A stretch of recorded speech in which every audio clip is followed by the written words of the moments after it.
शब्दार्थों सहित काव्यम भामा। काव्य शास्त्र आइए देखते हैं, जो महत्वपूर्ण क्वेश्चन है और एग्जाम की दृष्टि से वो सारे सवालों को जो है लेके आए हैं आपके सामने। तो आइए देखते हैं, काव्य शास्त्र है तो आइए देखते हैं। शब्दार्थों सहित काव्यम किसने कहा है? भामा ने। तद 200 शब्दार्थों सगुणम अलरम कृति पुनः क्वापि मम्मट। वाक्यम रसात्मक काव्यम विश्वनाथ। रमणीयार्थ प्रतिपादक शब्द काव्यम पंडित राज जगन्नाथ। भारतीय आलोचना शास्त्र में सर्वप्रथम भरत ने मृदु ललित पदावली गूढ़ शब्दार्थहीना सर्व सुगमता युक्तिमत्ता नृत्योपयोग योग्यता बहुकृत रसमार्गता एवं संधि युक्तता के रूप में काव्य के 7 तत्वों का निरूपण किया है, किंतु ये मुख्यतः रूपक पर घटित होते हैं, काव्य पर नहीं। मृदु ललित पदाढ़ गूढ़ार्थ शब्दार्थहीना मृदु ललित पदाढ़ गूढ़ शब्दार्थहीनम जनपद सुखबोध्यम युक्तिन मान्य नृत्योजयम बहुकृति रसमार्गे संधिसंधान युक्तम सह भवति शुभ काव्यम नाटक प्रेक्षकणाम। किसने लिखा है? प्रेक्षकणाम किसने लिखा है? भरत मुनि ने नाट्यशास्त्र में लिखा है। वास्तविक काव्य लक्षण का प्रारंभ भामा से होता है। इन्होंने शब्द और अर्थ के स्वभाव शब्दार्थों सहित काव्यम को काव्य की संज्ञा दी है। आचार दंडी के अनुसार इष्ट अर्थ को व्यक्त करने वाली पदावली काव्य है। शरीर तवादिष्टार्थ व्यवच्छिन्ना पदावली। आचार पाणिनि ने रीत को काव्य की आत्मा माना है। रीतात्मक काव्यस्य। रीत से उनका अभिप्राय है विशिष्ट पद रचना। विशिष्ट पद रचना रीति। विशिष्ट का अर्थ है गुण युक्त या विशेषो गुणात्मा। इस प्रकार रीति का अर्थ है गुण युक्त पद रचना। नानु शब्दार्थों काव्यम सूत्र किसका है? तो यह रुद्रट का। वक्रोक्ति काव्य जीवितम कथन किसका है? कुंतक का। सगुण अलंकार सहित दोष सहित जो होई शब्द अर्थ ताको कवित कहत विबुध सब कोई। केशव। कोमल शब्द निबंध सुवृत्त अलंकारमय मोहन चित्त। काव्य सुपद्धति शोभा गहे इनके बहुपास कवि गहे। केशवदास। बद कहाऊ रसय में जू है कवित कहावे सोई। कथन किसका है? चिंतामणि का है। जगते अद्भुत लोकोत्तर चमत्कार यह लक्षण मैं करियो। काव्य के विषय में यह पंक्ति किसकी है? तो कुलपत मिश्र की। जगते अद्भुत सुख सदन शब्दरु अर्थ कवित्य वह लक्षण मैंने कियो समुझ ग्रंथ बहुचित। कुलपत मिश्र रस रहस्य में। शब्द जीव तिहि अर्थ मन रसमत सुजत शरीर चलत वह जुग छंद गति अलंकार गंभीर देव काव्य रसायन। व्यंग जीव कही कवित्व को हृदय सुनिधि पहचान। शब्द अर्थ कही देह पुनि भूषण जान प्रतापशाही काव्य विलास।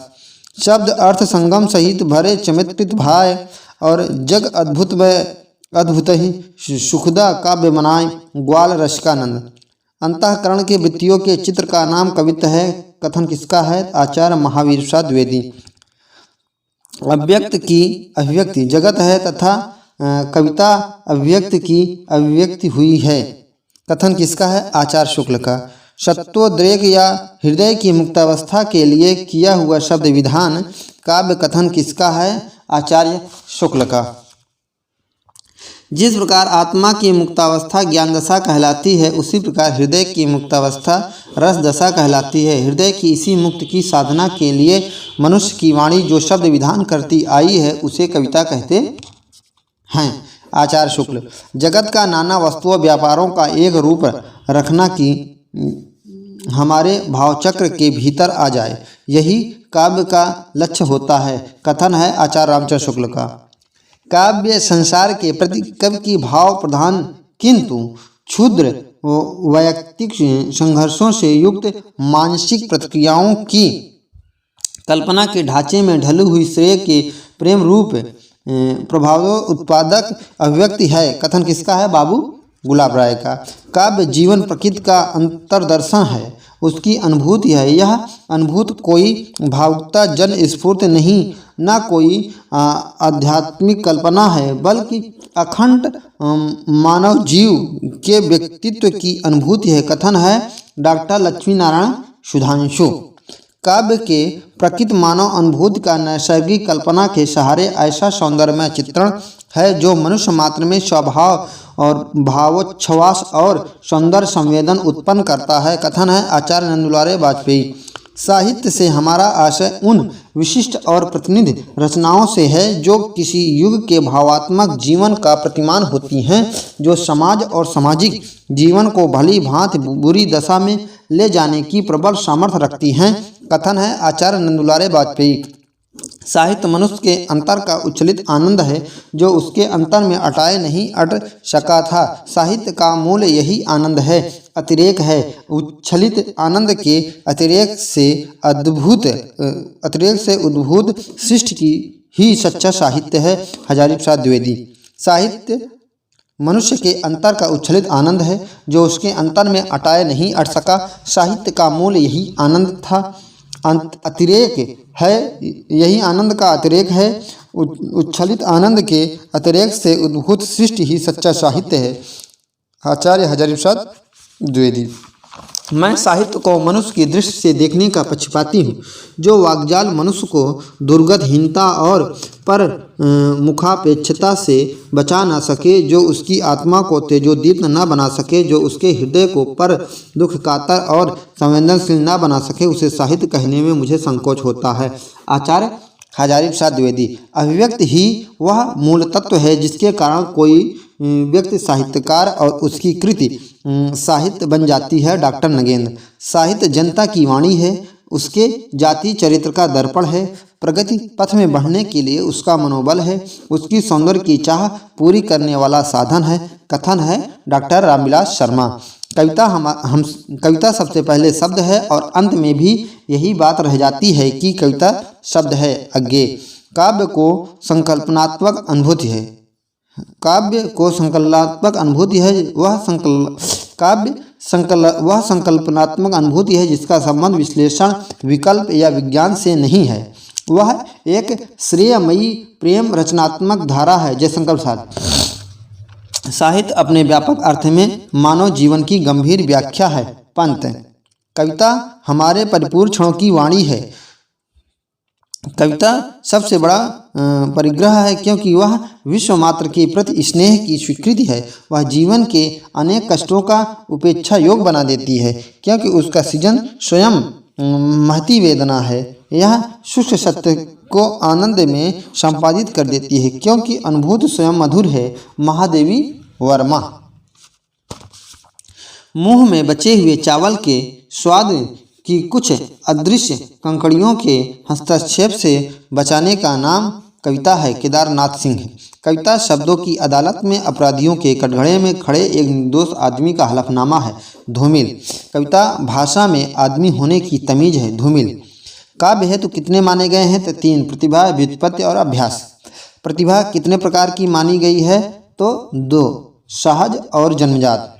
उत्पाद्या, सहज जन्मजात है ना। दूसरा है उत्पाद्या, देवराधना या मंत्र बल से अध्ययनजन्य। प्रतिभा के 2 भेद सहजा और उत्पाद्या किसने किया है? तो रुद्रट ने। लोको विद्या प्रकीर्णस्य और काव्याग्नि उक्त किसकी है? वामन की। काव्य हेतु के बदले काव्यांग शब्द का प्रयोग करते हुए किस आचार्य ने लोक विद्या और प्रकीर्ण को काव्य हेतु स्वीकार किया है? वामन ने। काव्य हेतु के विवेचन में राजशेखर की मौलिक उद्भावना क्या है? शक्ति और प्रतिभा में भेद करना। शक्ति व्यापक है जबकि प्रतिभा परिचित है।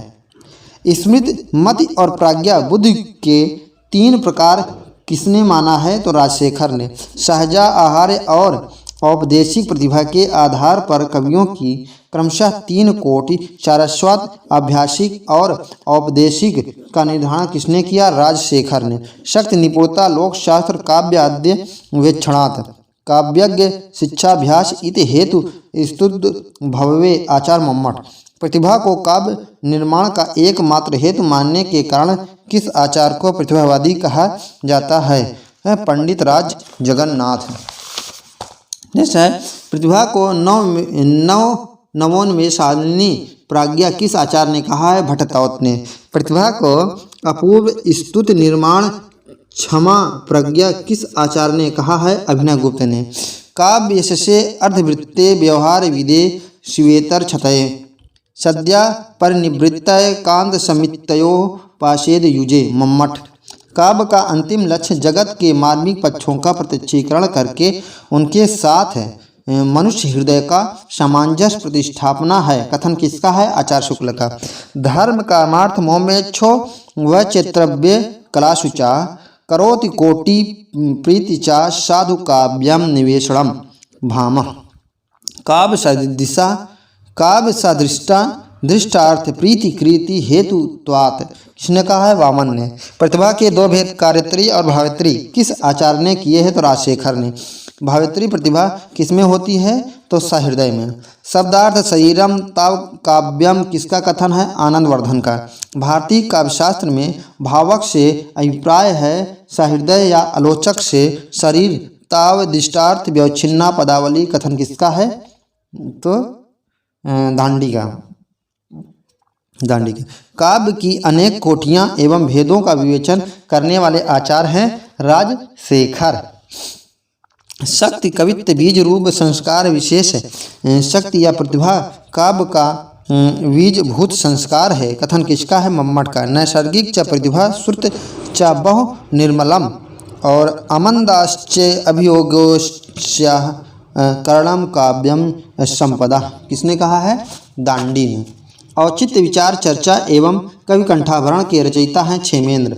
ध्वन्यालोक की टीका ध्वन्यालोक लोचन के रचयिता हैं अभिनवगुप्त। भामह के ग्रंथ के आधार पर भामह विवरण टीका के रचयिता हैं अभिनवगुप्त। भारतीय काव्यशास्त्र के प्रथम आचार्य हैं भरत मुनि। मानते जो कला के अर्थ ही स्वार्थनी करते कला को व्यर्थ ही महर्षि गुप्त। साहित्य के प्रयोजन के संदर्भ में आचार्य महावीर प्रसाद द्विवेदी का मत है उपयोगितावादी। आचार्य हजारी प्रसाद द्विवेदी काव्य प्रयोजन संबंधी मंतव्य है मानवतावादी। आत्मानुभूति को काव्य का प्रयोजन मानते हैं आचार्य नंदुलारे वाजपेयी। आत्माभिव्यक्ति को काव्य का प्रयोजन मानते हैं डॉक्टर नगेंद्र। रीतकालीन आचार्यों में सर्वप्रथम काव्य प्रयोजन पर विचार करने वाले आचार्य हैं कुलपति मिश्र।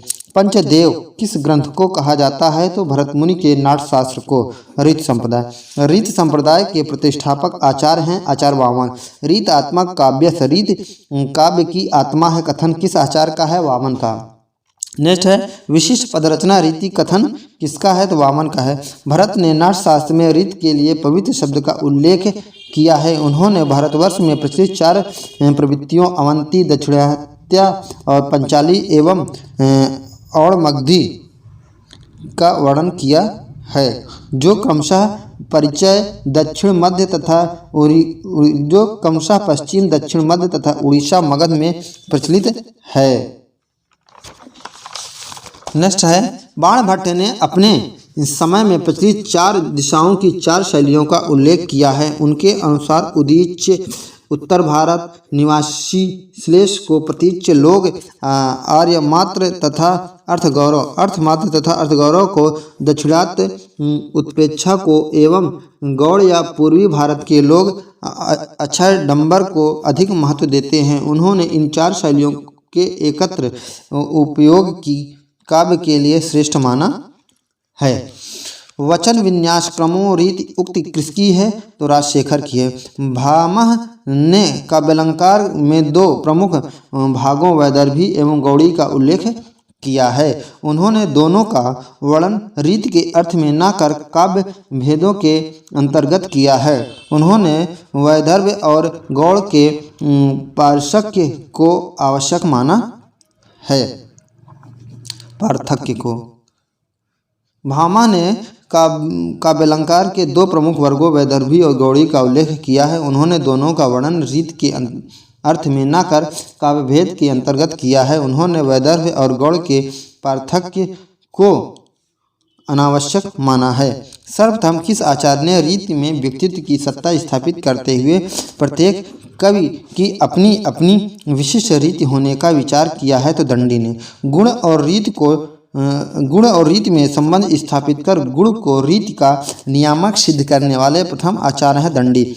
आचार्य दंडी ने श्लेष प्रसाद, समता, माधुर्य, सुकुमारता, अर्थव्यक्ति, उदारता, ओज, कांति और समाधि को वैदर्भ रीति या मार्ग का गुण माना है। गौड़ीय मार्ग में इन गुणों का अभाव रहता है। अनुप्रास एवं अर्थालंकार को उन्होंने गौड़ी मार्ग की विशेषता माना है और उसे पौरस्त्य काव्य पद्धति के नाम से अभिहित किया है। आचार्य वामन ने रीत की संख्या कितनी मानी है? आचार्य वामन ने रीत की संख्या कितनी मानी है? 3, वैदर्भी, गौड़ी, पंचाली। वामन के अनुसार अर्थ गुणों के कारण ही रीत उत्कृष्ट होती है। रीत त्रय में उन्होंने वैदर्भी रीत को उत्तम रीति माना है। वामन के अनुसार वैदर्भी उत्तम रीति है। गौड़ी में वैदर्भी के समग्र गुण रहते हैं, उसमें माधुर्य से सुकुमार का अभाव रहता है। गौड़ी में समास बहुला एवं उज्ज्वल पदत्व का सन्निवेश होता है और पंचाली में माधुर और सुकुमार गुण होते हैं। इसमें ओज और कांति का अभाव रहता है। वामन ने किस रीति को उत्तम माना है? तो वैदर्भी। रीत के भौगोलिक महत्व को हटाकर उनका संबंध रस के साथ स्थापित कर तथा विषय भेद या वर्ण के औचित्य के आधार पर रीतियों का नियोजन करने वाले आचार्य हैं रुद्रट। लाटिया नामक चतुर्थ रीत की उद्भावना कर रीत की संख्या 4 करने वाले आचार्य हैं रुद्रट। रुद्रट ने रीति का स्वरूप निर्धारित गुण के आधार पर न कर किस आधार पर की है? तो पदों की समस्तता एवं असमस्तता के आधार पर। रस अनुकूलता की दृष्टि से रुद्रट के अनुसार प्रयाण, करुण, भयानक और अद्भुत रसों में वैदर्भी एवं पंचाली रीति का तथा रौद्र रस में लाटी या गौड़ी रीति का प्रयोग होता है। श्रृंगार रस में वैदर्भी का या पंचाली रीति का प्रयोग होता है। किस आचार्य ने रीति को संघटना की संज्ञा प्रदान करते हुए इसे रस, ध्वनि आदि काव्य के अद्भुत तत्वों का उपकार स्वीकार किया है? आनंद वर्धन ने। किस आचार्य ने रीति को रस का उपकारक मानकर उसके 4 नियामक वक्रोक्ति, औचित्योचित और विषयोचित एवं रसोचित माने हैं? आनंदवर्धन ने। आनंदवर्धन रीति या संघटना के स्वरूप का आधार किसे माना है? समास को। अवंतिका एवं मागधी नामक 2 नवीन रीतियों की उद्भावना किस आचार्य ने की है? तो भोज ने। भोज ने कितनी रीतियों का निरूपण किया है? भोज ने कितनी रीतियों का निरूपण किया है? तो 6, वैदर्भी, गौड़ी, पंचाली, लाटिया, अवंतिका, मागधी। भोज के रीति वर्णन का आधार है गुण एवं समास। मम्मट ने उद्भट की वृत्तियां और वामन की रीतियों में एक रूपता स्थापित कर उपनागरिका, परुषा और कोमला वृत्ति का उल्लेख किया है और बताया है कि वामन आदि ने इन्हें ही वैदर्भी, गौड़ी और पंचाली कहा है। मम्मट ने वृत्ति का स्वरूप विधायक किसे माना है? तो वर्णगुंभ को। विश्वनाथ ने रीतियों की संख्या मानी है तो 4, वैदर्भी, गौड़ी, पंचाली और लाटिका। विश्वनाथ ने रीतियों का विभाजन किस आधार पर किया है? तो वर्ण संगुफन के आधार पर। माधुर्य गुण व्यंजक ललित रचना को कौन सी रीति कहते हैं? वैदर्भी। ओज गुण व्यंजक समास बहुल रचना में कौन सी रीति होती है? गौड़ी। वैदर्भी एवं गौड़ी की अंतरालवर्तनी वैदर्भी एवं गौड़ी की अंतरालवर्तनी रीति जिसमें माधुर्य एवं सुकुमार दोनों होते हैं उसे क्या कहते हैं? उसे कहते हैं पांचाली। वैदर्भी एवं पंचाली के मध्य की रचना को कौन सी कहते हैं? तो लाटी या लाटिया। आचार्यों ने काव्य के बहिरंग एवं अंतरंग देह और आत्मा के आधार पर भारतीय साहित्य शास्त्रीय सिद्धांतों का वर्गीकरण करते हुए अलंकार, रीत एवं वक्रोक्त की देहवादी तथा रस, ध्वनि एवं औचित्य को आत्मवादी सिद्धांत या संप्रदाय कहा है। देहवादी अलंकार, रीति एवं वक्रोक्ति, आत्मवादी रस, ध्वनि और औचित्य। रीति सिद्धांत की दुर्बलता है भाव तत्व की गौड़ और रमणीय तत्व की अधिक महत्व देना। रीति सिद्धांत की दुर्बलता है भाव तत्व को गौड़ तथा एवं रमणीय तत्व को अधिक महत्व देना। रीति सिद्धांत की उपलब्धि है शैली तत्व को महत्व देना। वामन के अनुसार गुण और रीति का संबंध अभेद है। वक्रोक्त संप्रदाय के प्रतिष्ठापक आचार्य हैं कुंतक। वक्रोक्त जीवितम नामक ग्रंथ की रचना कर वक्रोक्त सिद्धांत का प्रवर्तन किस आचार्य ने किया है? कुंतक। वक्रोक्त को काव्य की आत्मा किस आचार्य ने घोषित किया है? कुंतक ने। उभावेत्यवलंकार्यो तयोः पुनरालंकृतिः वक्रोक्तिरेव वैदग्ध्ये भंगी भणिति रुच्यते। किस आचार्य का कथन है? कुंतक का। वक्रोक्ति का सर्वप्रथम शास्त्रीय विवेचन करने वाले आचार्य है भामह। भामह के अनुसार वक्रोक्ति का मूल तत्व है शब्द और अर्थ की वक्रता का या चमत्कार। भामह ने अलंकार को काव्य का सर्वस्व मानते हुए वक्रोक्ति को उसके प्राण स्वीकार किया है। वक्रोक्ति को अलंकार का मूल मानते हुए किस आचार्य ने समस्त वाङ्मय को दो भागों स्वभावोक्त एवं वक्रोक्त किया है? दंडी। वक्रोक्त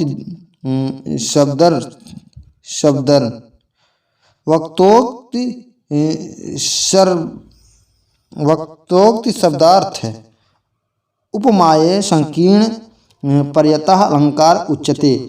वक्रोक्ति शब्दार्थ उपमाद्य संकीर्ण पर्यंतः अलंकार उच्यते।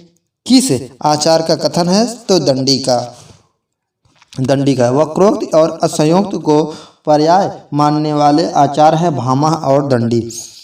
सदृशालंकार वक्रोक्ति, सदृश के ऊपर आश्रित लक्षण वक्रोक्ति है। कथन किसका है? ते है वामन का। रुद्रट ने वक्रोक्ति के कितने भेद मान किए हैं? तो दो। काक वक्रोक्ति, श्लेष वक्रोक्ति। भोज ने वाङ्मय को कितने भागों में विभक्त किया है? तो तीन। वक्रोक्त, रसोक्ति और स्वभावोक्ति। आचार्य कुंतक के अनुसार वक्रोक्ति के कितने हैं? तो 6।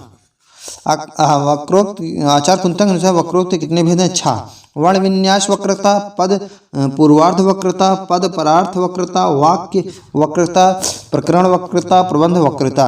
वक्रोक्त सिद्धांत की महत्वपूर्ण उपलब्धि है कलावाद की प्रतिष्ठा। वक्रोक्त सिद्धांत की महत्वपूर्ण उपलब्धि है कलावाद की प्रतिष्ठा। भारतीय काव्यालोचन के इतिहास में सर्वप्रथम कलावाद की प्रतिष्ठा किस सिद्धांत के द्वारा हुई? तो वक्रोक्ति मत के द्वारा। वक्रोक्त सिद्धांत की दुर्बलता है तो काव्य के वाह सौंदर्य या कथन की भंगिमा पर बल देने के कारण उसमें आत्म तत्व का अभाव।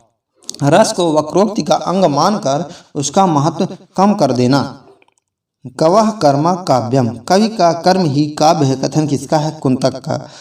सालंकारस्य काव्यतः, सालंकार शब्दार्थ ही काव्यता है। कथन किसका है? तो है कुंतक का। शब्दार्थो सहितो वक्र कवि व्यापारशालिनी बंधे व्यवस्थितो काव्यम तदिदा हृदयहारिणी। वक्र कवि व्यापार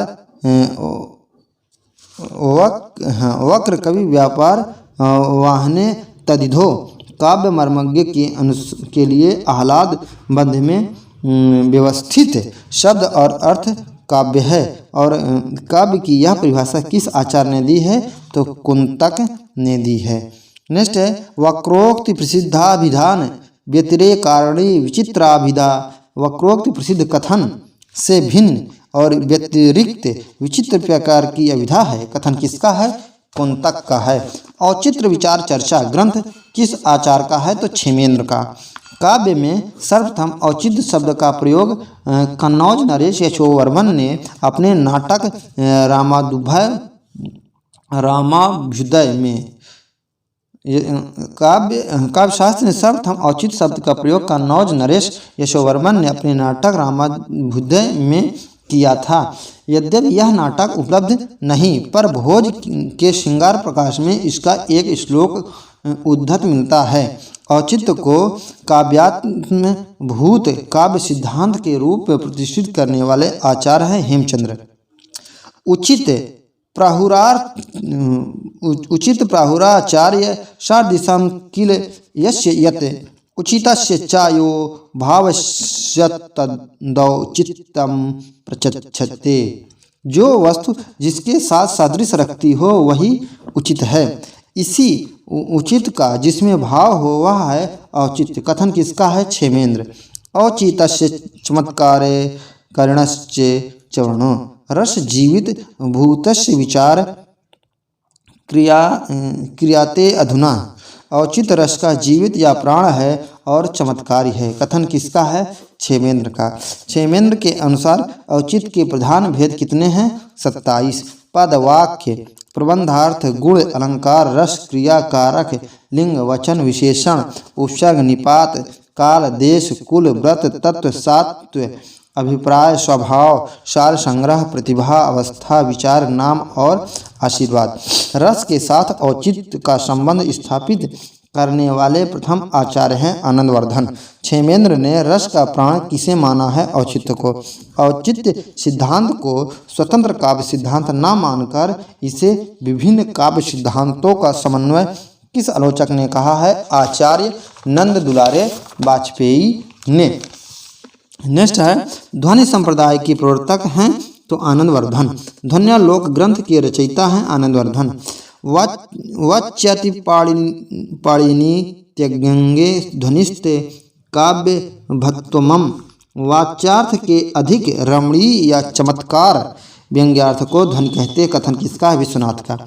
चारुत्तोत्कर्ष निबंधना ही वाच्यार्थ्यंगो प्रधान विवक्षा। जब व्यंग्यार्थ वाच्यार्थ की अपेक्षा अधिक चारुत्य पादक या उत्कर्ष होता है तभी ध्वनि होती है। कथन किसका है? आनंदवर्धन का। पत्रार्थ शब्दों व तमर्थ सुप सर्जनीकृत शब्द स्वार्थो। प्रत्यार्थ शब्दों व तमर्थ शुभ सर्जनीकृत स्वार्थो व्यंग्यतः काव्य विशेषः स ध्वनिरीति सुरभि कथिता।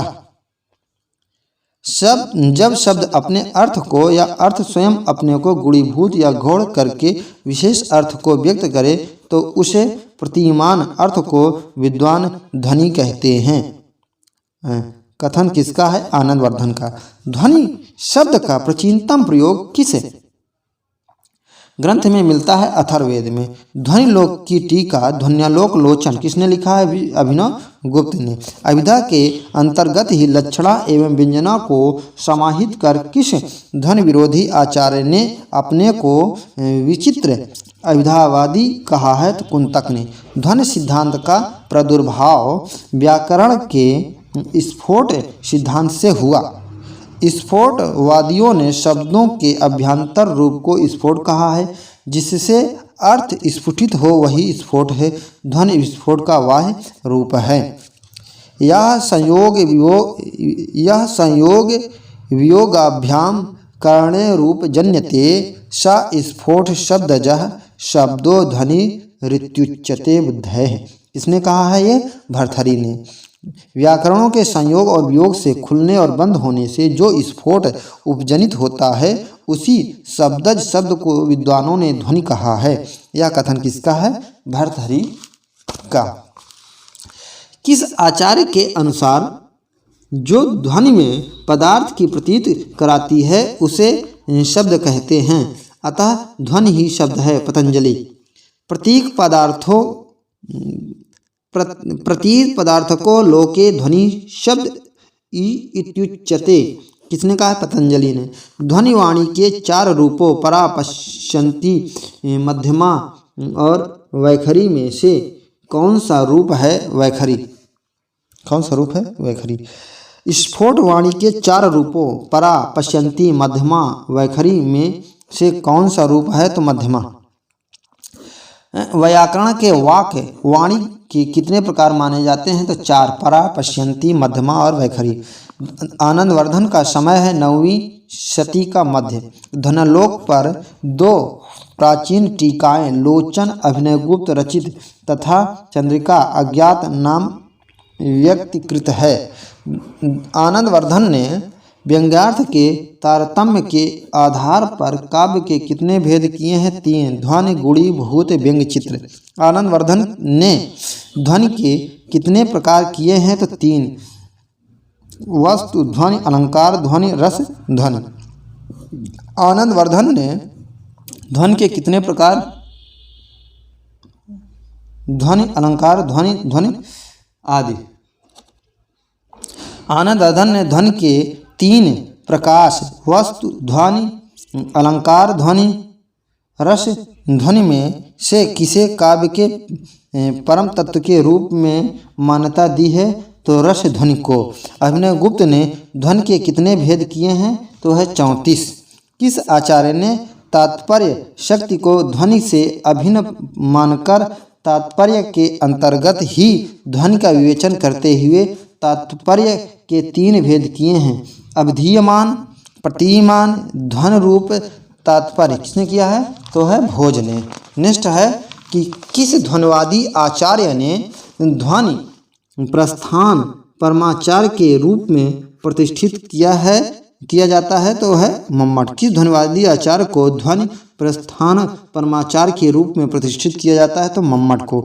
मम्मट ने ध्वनि के शुद्ध भेदों की संख्या कितनी स्वीकार की है? तो 51। पंडित राज जगन्नाथ ने काव्य के कितने भेद किए हैं? उत्तमोत्तम, उत्तम, मध्यम और अधम।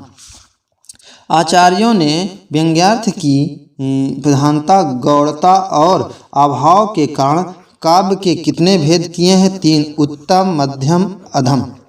हिंदी में ध्वनि के शास्त्रीय स्वरूप का सर्वप्रथम विवेचन किसने किया है? तो चिंतामणि।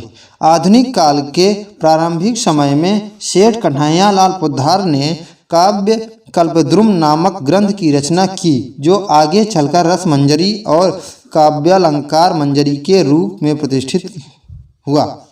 प्रकाशित हुआ। पंडित रामदहिन मिश्र ने काव्यलोक प्रकाशन काल 1942 तथा काव्यदर्पण नामक ग्रंथ की रचना की। आचार्य विश्वेश्वर रचित ध्वन्यालोक 1950 ईस्वी के हिंदी भाष्य की विस्तृत भूमिका लिखकर किसने ध्वनि सिद्धांत का पुनर्मूल्यांकन किया? डॉक्टर नगेंद्र ने। मुख्य ध्वनि विरोधी आचार्य हैं तो मुकुल भट्ट, प्रतिहारेंद्रराज, भट्टनायक, धनंजय धनिक, कुंतक, महिम भट्ट।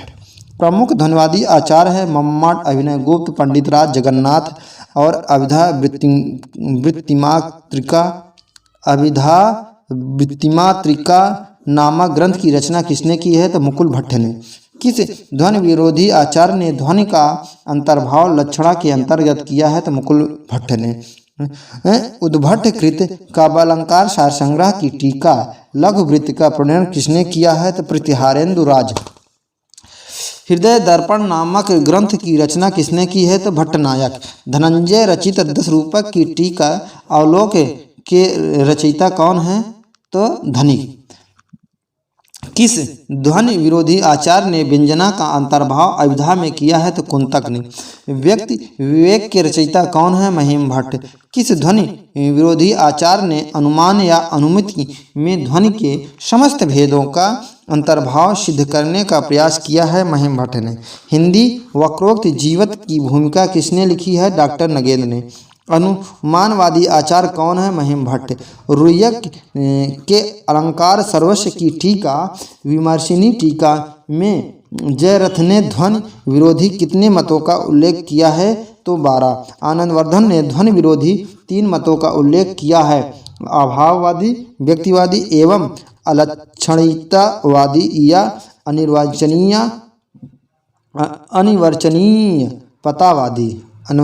पतावादी। इसमें से अभाववादी को विपर्य मूलक और भक्तिवादी को संदेह मूलक तथा अलक्षणीयवादी को अज्ञान मूलक कहा है।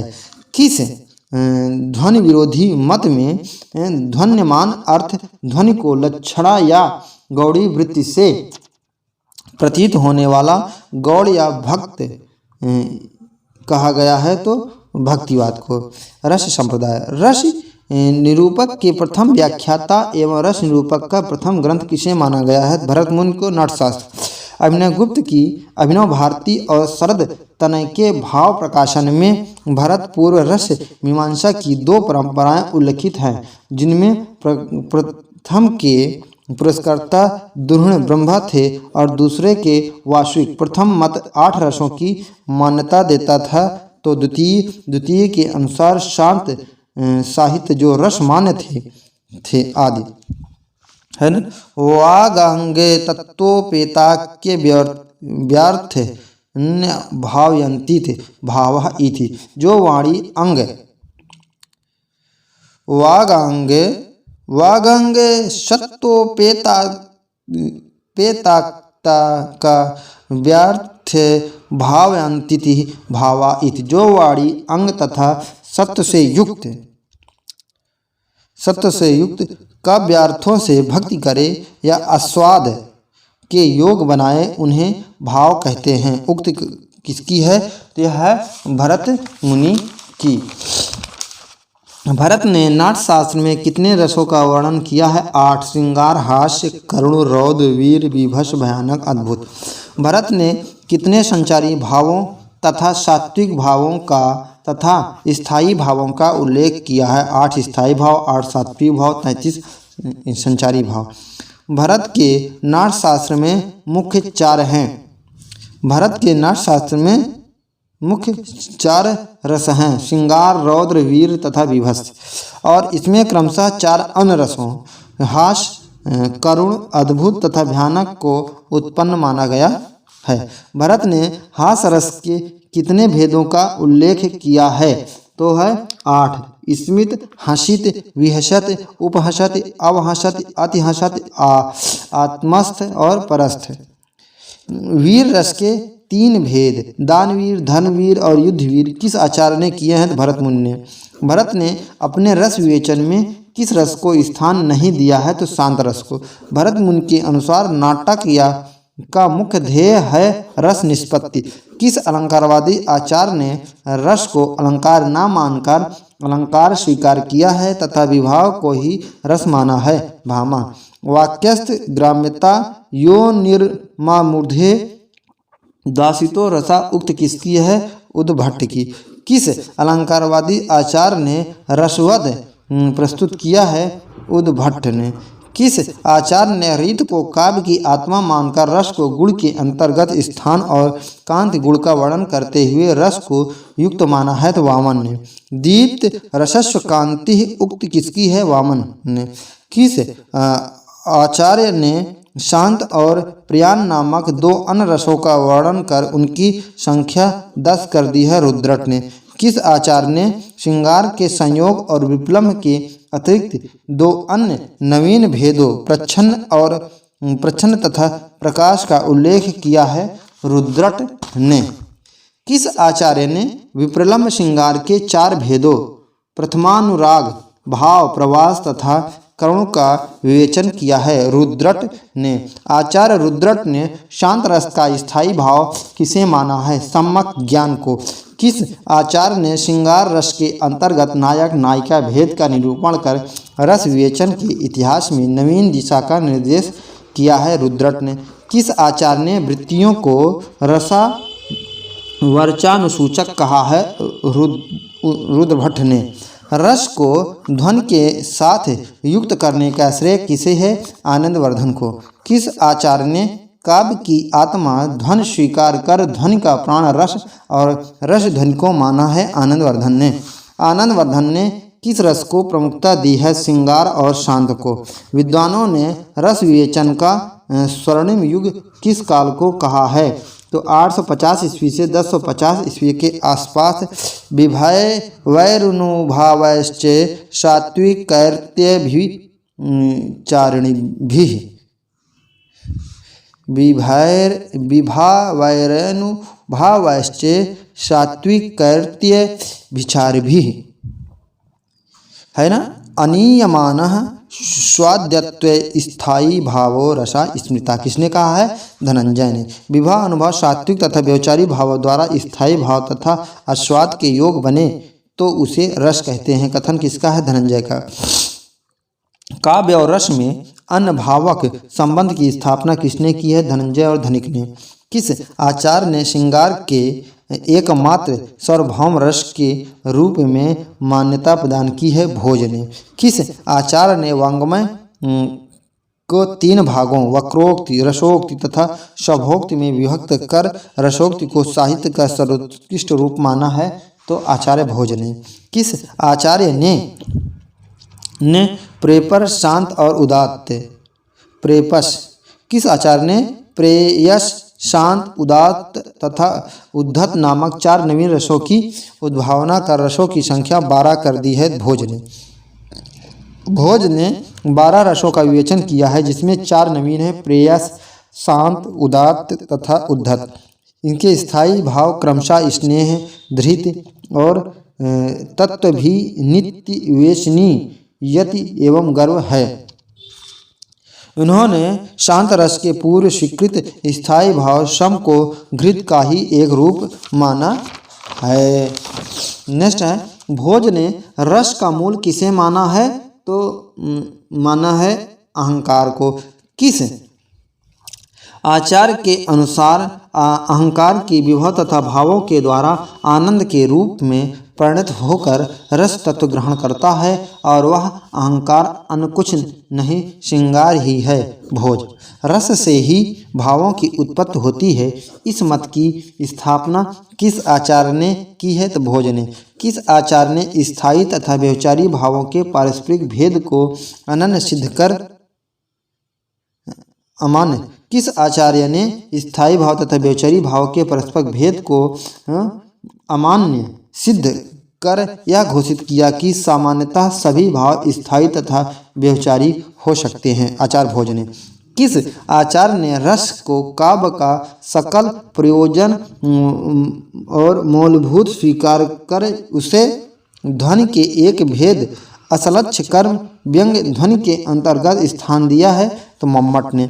वह वाग्वैदग्ध्य प्रधानो अपि रस एवात्र जीवितम उक्त किसकी है? अग्नि पुराणकार की। नाट्य दर्पण किस 2 लेखकों की सम्मिलित कृति है? तो रामचंद्र गुणचंद्र। किस ग्रंथ में लैला, स्नेह, व्यसन, सुख तथा दुख नामक नवीन रसों की कल्पना की गई है तथा क्षुत, तृष्णा, मैत्री, मुदिता, श्रद्धा, दया, उपेक्षा, रति, संतोष, क्षमा और मार्दव, आर्जव और दक्षिणिक्य नामक नवीन संचारी भावों का वर्णन किया रामचंद्र गुणचंद्र नाट्य दर्पण में। रामचंद्र गुणचंद्र कृत नाट्य दर्पण में। वाक्य रसात्मक काव्यम कथन किसका? विश्वनाथ का। किस आचार्य के अनुसार जब मन में तमोगुण और रजोगुण दब जाते हैं और सत्वगुण का उद्रेक और प्रबल होता है तभी रस की अनुभूति होती है? विश्वनाथ ने। वात्सल नामक स्वतंत्र रस का वर्णन किस आचार्य ने किया है? विश्वनाथ ने। भाव प्रकाशन ग्रंथ किसका है? शारदा तनय का। रस मंजरी तथा रस तरंगिणी नामक 2 रस शास्त्रीय ग्रंथों के रचयिता कौन है? तो भानुदत्त। माया रस नामक नवीन रस, जिह्वा नामक नवीन सात्विक भाव तथा छल नामक संचारी का वर्णन किसने किया है? तो भानुदत्त ने।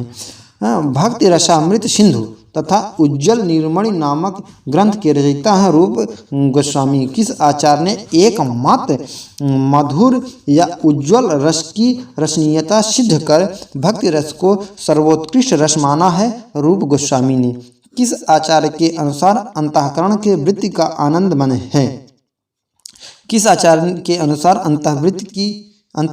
किस आचार्य के अनुसार अंतःकरण की वृत्ति का आनंदमय हो जाने या चैतन्य के आवरण का निरावृत हो जाना ही रस है? पंडित जगन्नाथ। किस आचार्य ने 5 प्रकार की भक्ति के आधार पर 5 प्रकार के रसों की कल्पना की और उन्हें शांत, दास, प्रीत, सख्य, प्रेयस, वात्सल तथा माधुर्य कहा है? तो रूप गोस्वामी ने। आचार्य शुक्ल ने काव्य की आत्मा किसे माना है? रस को। लोक हृदय में लीन होने की दशा का नाम रस दशा है। कथन किसका है? आचार्य शुक्ल का। जिस प्रकार आत्मा की मुक्तावस्था ज्ञान दशा कहलाती है, उसी प्रकार हृदय की मुक्तावस्था रस दशा कहलाती है। कथन किसका है? आचार्य शुक्ल का। काव्य तो प्रकृति मानव अनुभूतियों का नैसर्गिक कल्पना के सहारे ऐसा सौंदर्यमय चित्रण है जो मनुष्य मात्र में स्वभावतः अनुरूप भावोच्छ्वास और सौंदर्य संवेदन उत्पन्न करता है। इसी सौंदर्य संवेदना को भारतीय पारिभाषिक शब्दावली में रस कहते हैं। कथन किसका है? नंद दुलारे वाजपेयी। साहित्य का चरम मान रस ही। कथन किसका है? साहित्य का चरम मान रस ही है। कथन किसका है? डॉक्टर नगेंद्र का। प्रमुख ग्रंथ एवं रचनाकार: रस मंजरी कन्हैयालाल पोद्दार, नवरस बाबू गुलाब राय, काव्य दर्शन पंडित राम दहिन, रस विमर्श डॉक्टर राममूर्ति त्रिपाठी, रस मीमांसा आचार्य रामचंद्र शुक्ल, रस सिद्धांत डॉक्टर नागेंद्र। नेक्स्ट है रस सूत्र के किस व्याख्या रस सूत्र के किस व्याख्या आचार्य के अनुसार विभाव भाव की उत्पत्ति का कारण अनुभाव, उसका प्रकाशन एवं संचारी उसका पोषण है? भट्टलोलट। भट्टलोलट ने रस की अवस्थिति किसमें मानी है? तो अनुकार्य में। किस आचार्य ने बताया कि रस की निष्पत्ति नहीं होती, अनुमति होती है? आचार्य अर्थात उसका अनुमान किया जाता है शंकुक ने। किस आचार्य के अनुसार ना तो रस की उत्पत्ति होती है, ना अनुमति और ना अभिव्यक्ति ही, वरन रस का भोग होता है? भट्टनायक। किस आचार्य ने रस सूत्र की व्याख्या के संदर्भ में काव्य के 3 शक्तियों की कल्पना की है? अभिधा, भावकत्व एवं भोजकत्व। भट्टनायक। अभिनव गुप्त के रस विवेचन अभिव्यक्तवाद को दार्शनिक आधार क्या है? शैव दर्शन। अभिनव गुप्त ने रस की स्थिति किससे मानी है? सामायिक या सहृदय के चित्त में। अभिनव गुप्त रस को मानते हैं व्यंग। भारतीय काव्यशास्त्र को साधारणीकरण की कल्पना सर्वप्रथम किसने की है? तो भट्टनायक ने। किस आचार्य के अनुसार विभाव, अनुभाव और स्थायी भाव सभी का साधारणीकरण होता है? तो भट्टनायक। किस आचार्य के अनुसार व्यंजना के विभावन व्यापार के द्वारा साधारणीकरण होता है? तो अभिनव गुप्त। किस आचार्य ने दोष दर्शन के आधार पर साधारणीकरण की प्रक्रिया का समाधान प्रस्तुत किया है? तो पंडित राज जगन्नाथ ने। किस आचार्य ने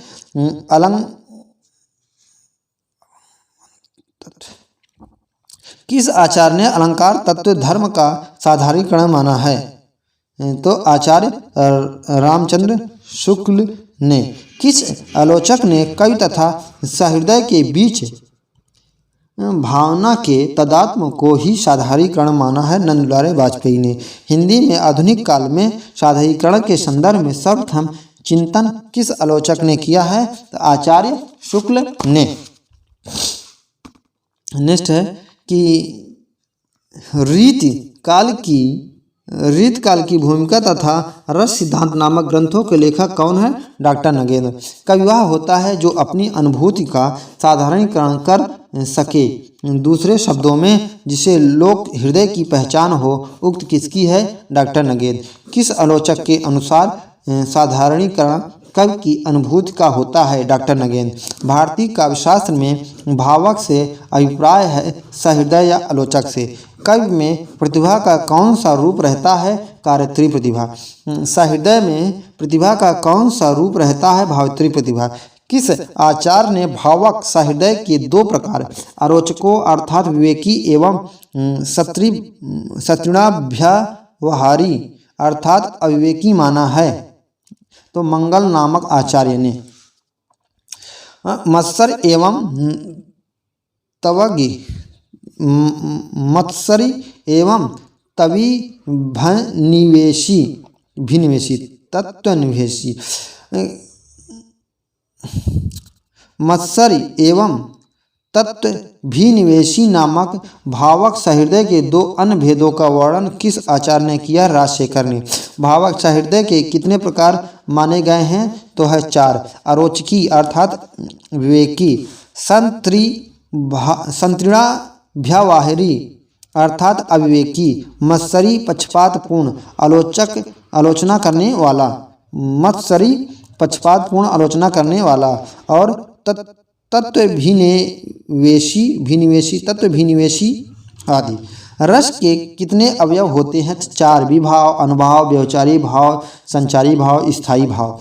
विभाव के कितने भेद हैं? 2। आलंबन और उद्दीपन।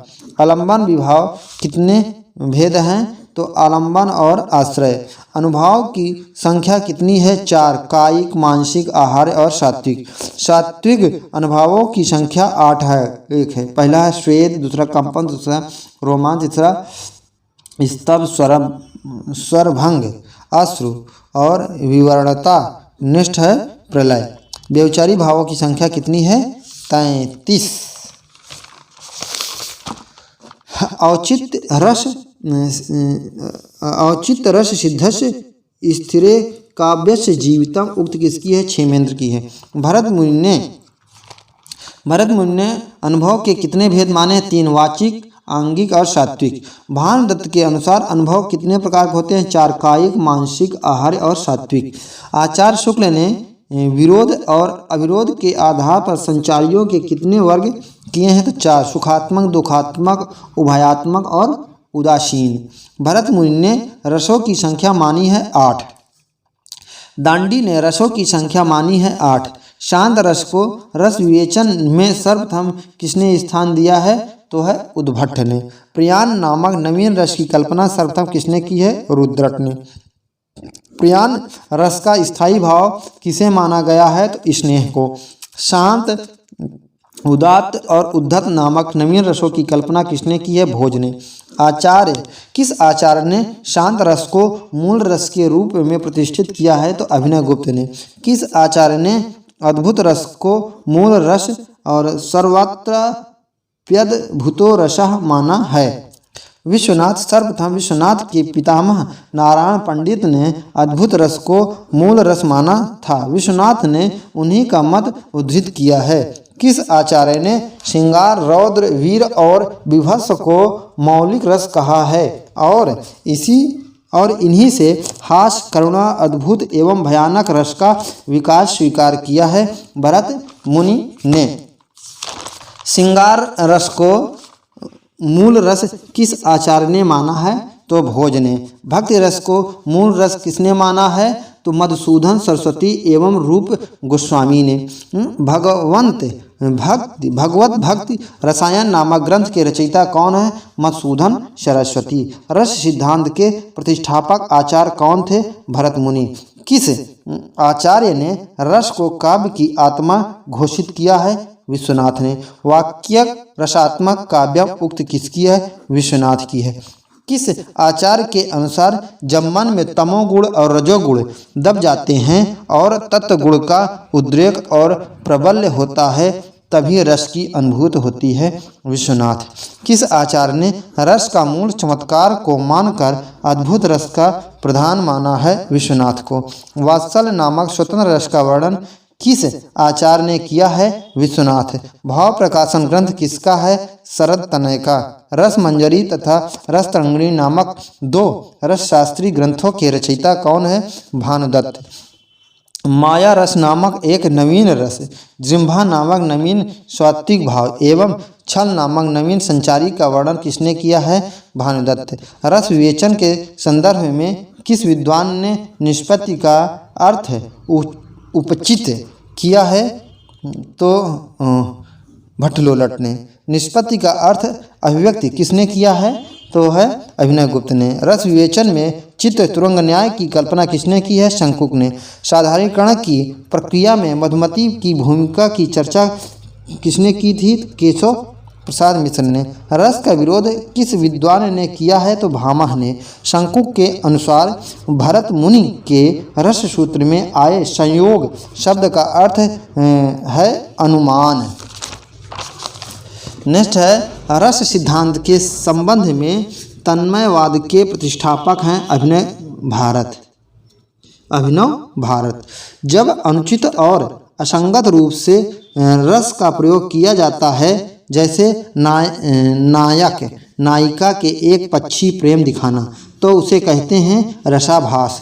विप्रलंब श्रृंगार की कितनी कामदशाएं बनी हैं? 10। अभिलाषा, चिंता, स्मरण, गुण, कथन, उद्वेग, प्रलय, उन्माद, विधि और जड़ मरण। जब भावों का अनौचित्य रूप में वर्णन हो या उनका अनुचित प्रवर्तन हो तो उसे कहते हैं भावाभास। जब एक भाव किसी दूसरे विरुद्ध भाव के उदित हो जाने पर शांत हो जाए तो उसकी समाप्ति भी चमत्कारी प्रतीत हो तो वहाँ होता है भाव शांति। एक भाव की शांति होने पर जब अन्य भाव के उदय होने में चमत्कार दिखाई पड़े तो उसे क्या कहते हैं? भावोदय। एक के बाद अन्य अनेक भावों का जब एक साथ उदय होने में चमत्कार दिखाई पड़े तो उसे क्या कहते हैं? भावोदय। एक के बाद अन्य अनेक भावों का जब एक साथ उदय होता है तो उसे कहते हैं भाव सबलता। जिस विषय के द्वारा भाव मन में जागते और विकसित होते हैं कहलाता है विभाव। जिसके हृदय में रति आदि स्थायी भाव जागते हैं कहलाता है आश्रय। जिन कार्यों से भाव का अनुभव होता है कहलाता है अनुभाव। जिन कार्यों से भाव का अनुभव होता है कहलाता है अनुभाव। किस विद्वान ने सैदाच्य करुणो रसा कहकर करुण रस की उत्पत्ति रौद्र रस से मानी है? भरतमुनि ने। रस सिद्धांत के किस व्याख्याता ने सर्वप्रथम दर्शक सामाजिक की महत्ता को स्वीकार किया है? तो है भट्ट नायक ने। किस आचार्य ने महाभारत में शांत रस की ही मुख्य माना है? शांत रस को ही मुख्य माना है? तो आनंदवर्धन ने। रस की सर्वांगीण वैज्ञानिक व्याख्या किसने की है? अभिनव गुप्त ने। सर्वप्रथम किस आचार्य ने रस के स्वरूप पर सविस्तार रूप से प्रकाश डाला है? तो है विश्वनाथ ने। किस आचार्य ने रस को काव्य की आत्मा घोषित करके रस मत को पूर्ण प्रतिष्ठित कर दी है? तो विश्वनाथ ने। अभिहत्ता क्या है? संचारी भाव का एक प्रकार है। अपस्मार क्या है? संचारी भाव का एक प्रकार है। नेक्स्ट है भरत सूत्र विभावानुभावा व्यवचारी संयोगाद्र रस निष्पत्ति के सर्वप्रथम व्याख्याता कौन है? भट्टलोलट। आनंद का अर्थ सहृदय का व्यक्तिबद्ध दशा से दशा से युक्त और हल्का होकर अपनी क्रिया में तत्पर होना ही समझता है। कथन किसका है? रामचंद्र शुक्ल का। साधारणीकरण विभावाद का होता है, यह भावकत्व का परिणाम है। कथन किसका है? भावनाटक का, भट्टनायक का। किसका है? तो भट्टनायक का। रस का भोक्ता वास्तविक रामाज तथा नट को किसने माना है? तो भट्टलोलट ने। किस आचार को साधारणीकरण का प्रवर्तक माना जाता है? भट्टनायक को। न्याय सिद्धांत के आधार पर रस निष्पत्ति की व्याख्या करने वाले व्याख्याकार थे भट्टनायक। किस आलोचक के अनुसार साधारणीकरण कवि व्याख्याता का प्रयोग होता है? तो नगेंद्र। सहृदय की चेतना का साधारणीकरण मानने वाले आलोचक हैं केशव प्रसाद मिश्र।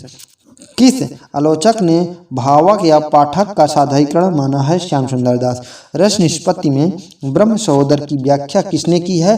भट्टनायक ने। रस निष्पत्ति में प्रेक्षक की अनुभूति की करने वाले प्रेक्षक को किस रस निष्पत्ति में प्रेक्षक को अनुभूति की करने वाले व्याख्याकार हैं? प्रेक्षक दर्शन भट्टलोलट।